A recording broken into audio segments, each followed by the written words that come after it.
Surgery for head and neck cancer. Your doctor may recommend a specific surgical treatment depending on the type and stage of your head and neck cancer. Options may include flexible robotic surgery. Flexible robotic surgery is a minimally invasive treatment option for some head and neck cancer patients that allows surgeons to access hard-to-reach areas of the mouth and throat using a flexible scope. Vocal cord stripping. With this technique, a long surgical instrument is used to remove the outer layers of tissue on the vocal cords. This approach may be used to take a biopsy sample, or to treat some stage 0 cancers confined to the vocal cords.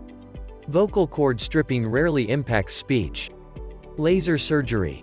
In laser surgery, an endoscope with a high-intensity laser on the tip is inserted down the throat. The tumor can then be vaporized or cut out using the laser. Chordectomy. In a chordectomy, part or all of the vocal cords are removed.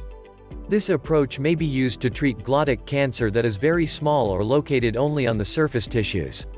Patients who receive a chordectomy may experience changes in speech. Removing part of a vocal cord may lead to a hoarse voice. If both vocal cords are removed, speech is no longer possible. Laryngectomy. This operation removes part or all of the larynx. Partial laryngectomy. For small laryngeal cancers, it may be possible to remove only the portion of the voice box affected by the cancer, leaving the rest of the larynx intact. A partial laryngectomy may be used to remove the portion of the larynx above the vocal cords, supraglottic laryngectomy, or only one of the two vocal cords, hemilaryngectomy. Total laryngectomy. For more extensive laryngeal cancers, a total laryngectomy may be the recommended treatment. With this procedure, the entire voice box is removed. Then, in a process known as a tracheostomy, the windpipe is surgically moved toward a hole in the neck for breathing. For patients who follow this treatment option, normal speech is no longer possible, but other forms of speech can be learned. Foods and liquids can be swallowed normally, just as they were before the procedure. Myocutaneous flaps. The throat is reconstructed using muscle and skin from a nearby area that is rotated toward the throat. Pharyngectomy. This operation removes part or all of the throat. Free flaps.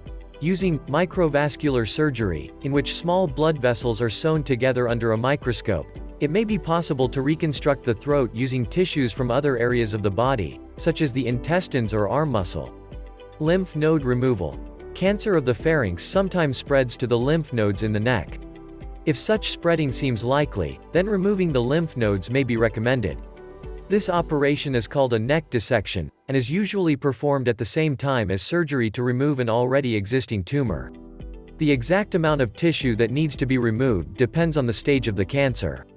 With the most invasive procedure, some nerves and muscles that control neck and shoulder movement may be removed with the lymph nodes.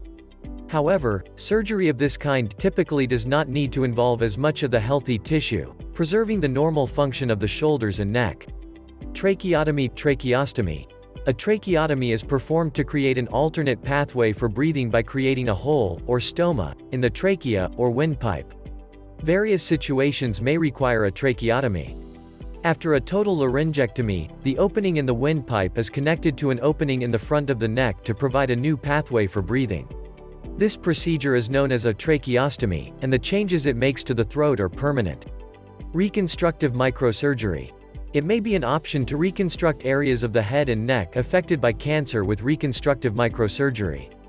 It may be possible to reconstruct the nose, tongue or throat using tissues from other areas of the body, such as the thigh, abdomen or forearm.